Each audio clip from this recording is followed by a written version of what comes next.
I'm not coming back. I've met someone better and already moved your things to storage. My name is Leonard Kessler, 54 years old, and staring at my phone in the kitchen of our Des Moines condo at 11:42 p.m. on a Thursday. My wife Dana was supposed to be on day 4 of a girls' trip to Palm Springs. The text came with a screenshot of a bank transfer. $118,000 moved from our joint savings to her personal account. I set my phone down and finished my coffee. 15 years of marriage ended in 2 sentences and a screenshot. For months, there had been signs, weekend getaways that stretched longer, new clothes she never wore around me, phone calls that stopped when I entered a room. I noticed it all. I'm a forensic accountant. Noticing discrepancies is what I do for a living. But I said nothing. Maybe that was my first mistake. Or maybe my first mistake was marrying someone who thought my career was just spreadsheets and boring numbers. I opened my laptop and checked one of my email accounts, one Dana didn't know existed. 3 notifications from my bank security system. Someone had attempted to change passwords on accounts Dana had never seen. She was being thorough. I had to respect that. I picked up my phone and typed 2 words in response. Good luck. Then I called my brother Jason. Remember that contingency plan we discussed 5 years ago? I said when he answered. It's time. Are you sure? He asked. Yes, I replied. She just made her move. I hung up and glanced at the wedding photo on the wall. It was the only picture in the condo that still had both of us in it. I should have noticed that, too. I met Dana Bowman at an alumni event for the University of Iowa. I was 38, recently divorced from a short first marriage, and focused entirely on building my forensic accounting practice. Dana was 34, vibrant, ambitious, and completely uninterested in what I did for a living. I don't need to understand the details, she'd say whenever I tried to explain a case, as long as you make enough for us to live well. We married after a year of dating. I helped her open her yoga studio, funding the entire venture for my savings. When she wanted a bigger house in a better neighborhood, I agreed. When she wanted luxury cars and expensive vacations, I nodded and signed the checks. My father had warned me once. We were fixing his deck, and he paused, hammer in hand. Son, I notice your wife spends a lot of your money, he said carefully. Just make sure she values what you do to earn it. I brushed him off, but the comment stuck with me. 6 years into our marriage, I began quietly restructuring my assets. Nothing illegal, just protective. I created 2 limited liability companies, established trusts, invested in crypto, and maintained offshore accounts for international clients. Dana knew about our joint checking and savings, but nothing else. I watched as she became increasingly involved in fitness influencer circles. Her Instagram followers grew into the thousands. She started taking trips with her wellness community. First weekends, then full weeks. You wouldn't enjoy it, she'd say. It's all yoga talk and juice cleanses. Last Christmas, she forgot my birthday. When I mentioned it the next day, she bought me an expensive watch and said, "I've just been so busy with the studio expansion." I accepted the watch, but that night I finalized the paperwork on my contingency plan. The signs were all there. I just didn't want to see the full picture. The morning after her text, I woke up early and made coffee, same as always. Habits are hard to break, even when your world has collapsed. I logged into my primary financial management system, custom-built for my practice, but adapted for personal use. With a few keystrokes, I activated the contingency protocol Jason and I had designed years earlier. First, I froze all joint accounts and credit cards. Then, I triggered a fraud alert on the $118,000 transfer using my banking contacts to expedite the process. I sent documentation proving financial misconduct to my attorney, along with instructions to file for divorce immediately. Then I called my mother. "Dana's left me," I said simply. She took the money and moved my things out while she was supposedly on vacation. My mother was quiet for a moment. "I'm sorry, Leonard," she finally said, "but I can't say I'm surprised." "What are you going to do?" "What I've been preparing to do for years," I replied. "Protect what's mine." An hour later, my phone lit up with Dana's name. I declined the call. 10 more calls followed. Then a text. "What the hell did you do? The money's gone, and my cards don't work." I didn't respond. Instead, I drove to the storage facility listed in her text. Using the code she'd sent, I retrieved 2 boxes of my clothes and my laptop. The rest of my belongings, family photos, books, mementos from my father, were nowhere to be found. That's when something hardened in me. This wasn't just about money anymore. It was about 15 years discarded without a second thought. It was about someone thinking they could erase me from my own life. I stopped at a coffee shop and opened my laptop. Using financial databases only available to licensed investigators, I pulled up everything I could find on Trey Harmon, the fitness influencer Dana had been tagging in photos for months. The someone better she'd mentioned. What I found confirmed my suspicions. Trey's gym business was leveraged to the hilt. 3 maxed-out business credit cards, a lease he couldn't afford, and Dana had already co-signed on a car loan with him 2 months earlier. I closed my laptop and drove to a hotel. For the first time in years, I felt completely clear about what needed to be done. I wasn't angry anymore. I was focused. Monday morning, I walked into my office as if nothing had happened. My assistant, Valerie, looked up, surprised. "Leonard, I thought you'd be taking time off. Dana called here 3 times already."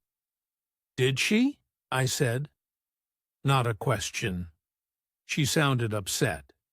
"Said there was a misunderstanding with your accounts and needed to reach you urgently." I nodded.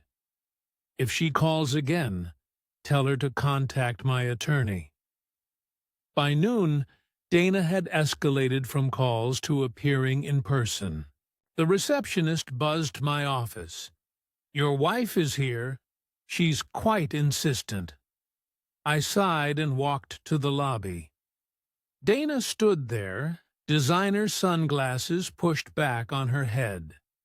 yoga clothes, perfectly coordinated. She smiled when she saw me. The very same smile she'd used for 15 years when she wanted something. "Leonard, there's been a huge misunderstanding with the bank," she said loud enough for everyone to hear. "All our accounts are frozen." "Not a misunderstanding," I said quietly. "You transferred money without authorization. The bank flagged it as fraud." Her smile faltered. "It was our joint account. I'm your wife. You're my soon-to-be ex-wife who emptied our savings while informing me you'd moved out and found someone new. That's textbook financial misconduct." Her voice dropped to a hiss. "You cannot do this to me. I've already put deposits down on a new place. I've made commitments to Trey Harmon. Yes, I know all about those commitments." Her face went white. "You're investigating me?" "Number just protecting myself from fraud." "I'll fight this," she snapped. "I deserve half of everything." I looked at her evenly. "Half of what's in those accounts?" "Sure. But you seem to be under the impression that's all there is." She blinked, confused. "What are you talking about?" "You'll find out in discovery," I said, then turned and walked back to my office. That afternoon, I received an email from Dana's newly hired attorney demanding immediate access to all financial records and threatening to expose irregularities in my accounting practice if I didn't comply. It was an amateur move, a threat with no substance behind it. I forwarded it to my attorney with one line: "Proceed as planned." By evening, Dana had rallied mutual friends to her side. My phone filled with messages asking why I was being vindictive and controlling. No one had questioned where she'd been the past week or who she'd been with. No one asked about the money she'd taken. I didn't bother responding. Instead, I went to the gym, not Dana's studio or Trey's flashy fitness center, but the small community center where I'd been going for years. I lifted weights until my arms shook, then drove back to my hotel room. The trap was closing, but not around me. 3 days. Later, my attorney called. "We found something interesting," she said. "Dana's been siphoning money from your joint account for over a year. Small transfers at first, then larger ones." "To where?" I asked, though I already knew.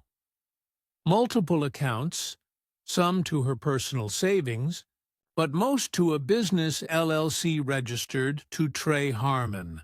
Almost $80,000 total. And she used our joint funds as the source." "Yes, which means we can add financial infidelity to the divorce filing." I thanked her and hung up. I wasn't surprised, but confirmation still felt like a punch to the gut. Dana hadn't just left me for someone else.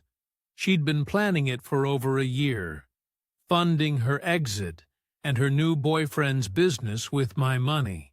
That night, I received a text from an unknown number. "You need to back off. Dana deserves better than you. Don't make this uglier than it needs to be. Trey Harmon getting involved directly." Interesting. I drove to my brother's house the next morning. Jason worked in digital security, the perfect complement to my financial expertise. We'd collaborated on cases before, but this was different. I need everything you can find on Harmon Fitness LLC, I told him. Bank records, loans, credit applications, everything. Jason raised an eyebrow. Legal channels only, right? Of course. We're just connecting public dots faster than most people could. 3 hours later, we had our answer. Trey Harmon wasn't just in debt. He was underwater. His social media portrayed success, but his business was failing. The new equipment, the expansion, the promotional events, all funded through risky loans, and, more recently, Dana's investments. But there was something else, something Dana couldn't have known. "Look at this," Jason said, pointing to his screen. "Harmon applied for a small business loan 4 months ago. Used the gym equipment as collateral." "That's normal," I said. "Yeah, but look who co-signed." I leaned forward. The document showed Dana's signature on a $175,000 equipment loan. "She co-signed before she left you," Jason said quietly. "But here's the kicker. The loan specifies joint responsibility with her spouse. They used your marital status to secure better terms." I stared at the screen. She put my assets on the hook for his loan without my knowledge. Exactly. And there's more. 3 credit cards, a car lease, and the new commercial space rental. All co-signed by Dana. All leveraging your marital assets as security. I stood up and walked to the window.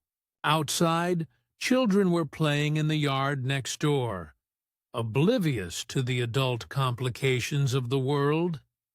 "She has no idea what she's done," I said finally. "And neither does he." The next morning, I met with my attorney and laid out everything we'd found. "I want to move quickly," I told her. Before they realize what's happening, she reviewed the documents and nodded. "We'll file for emergency asset protection today. The loan fraud alone is enough to freeze everything until the divorce is settled." That afternoon, I drove to Harmon Fitness. The gym was sleek and modern, with motivational quotes painted on the walls and Trey's face plastered across the entrance. Inside, 20-somes in expensive workout gear took selfies between half-hearted sets.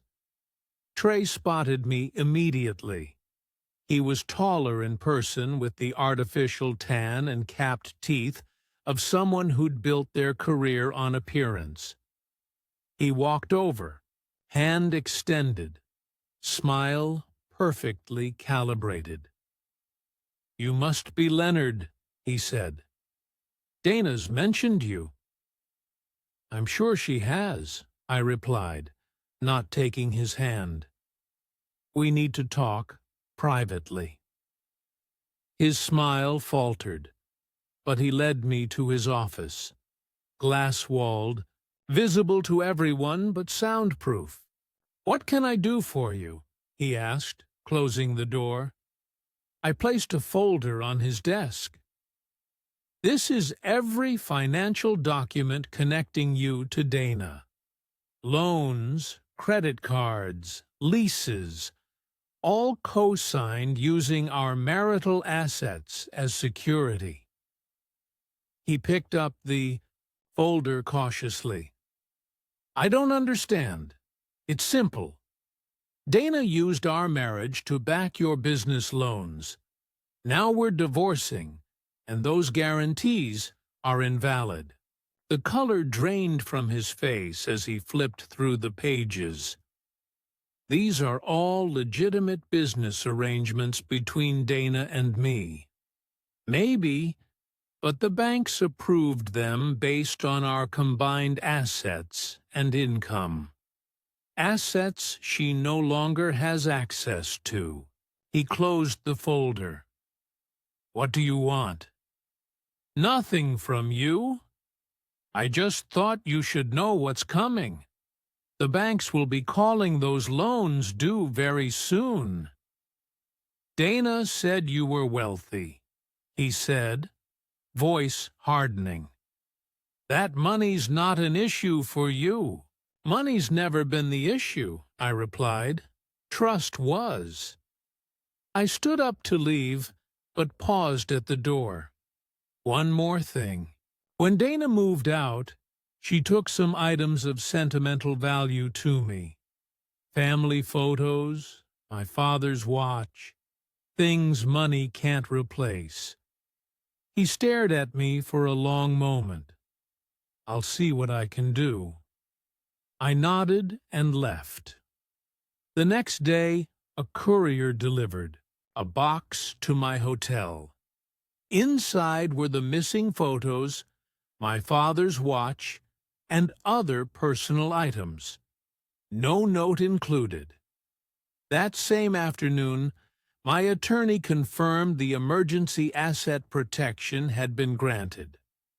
All shared assets would remain frozen until the divorce was finalized. I logged into my financial management system and reviewed the alerts. Dana had attempted to access our frozen account 17 times in the past 24 hours. She'd also tried to open a new credit line using our home as collateral. Denied. My phone lit up with her name again. This time, I answered. What have you done? She demanded, voice shaking. The bank called in Trey's loans, all of them. They're seizing the equipment tomorrow. That's unfortunate, I said calmly. This is vindictive, Leonard.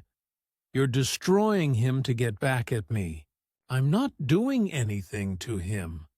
I'm simply protecting myself from fraud. You used our marriage to secure his loans without my knowledge or consent. That's illegal.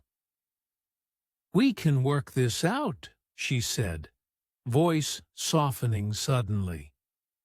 Come home. We'll talk. 15 years of marriage, and she still thought I could be manipulated that easily. There's nothing to work out, I replied. The divorce will proceed.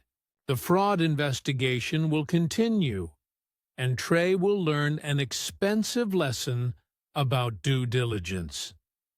I ended the call and blocked her number. That night, I slept better than I had in months. 3 weeks later, I sat in a conference room as Dana and her attorney arrived for our court-ordered mediation. She looked tired, the designer outfit, and perfect makeup, unable to hide the strain. Her attorney spoke first. My client is willing to be reasonable about the division of assets despite the aggressive tactics employed thus far. My attorney smiled politely. That's good to hear because there's been a development. She slid a document across the table. The bank has completed its fraud investigation. They've determined that Dana forged Leonard's signature on multiple loan documents using their marital assets as collateral without his knowledge. Dana's attorney skimmed the document, face paling. We'll need time to review this. Of course, my attorney said, but you should know that the bank has already referred the matter to the district attorney. This meeting is a courtesy before criminal. Charges are filed. Dana stared at me, eyes wide. Criminal charges? Leonard? You can't be serious. I met her gaze steadily. I didn't file the charges the bank did. That's what happens when you commit loan fraud. Her attorney whispered something in her ear. She shook her head vehemently. If Ms. Bowman is willing to sign our proposed settlement agreement today, my attorney continued, Leonard is prepared to provide a statement to the bank that could mitigate the criminal implications.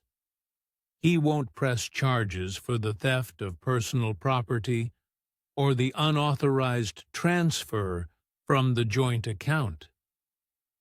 I watched as Dana's carefully constructed world collapsed. She'd expected anger, jealousy, perhaps even begging. She hadn't expected consequences. The settlement is generous, I said quietly. You keep your yoga studio, which was always profitable. You keep your car and personal belongings. You receive no alimony, and you assume responsibility for the debts you incurred in my name. And Trey, she asked, voice barely audible. Mr. Harmon's financial issues are his own problem, my attorney replied.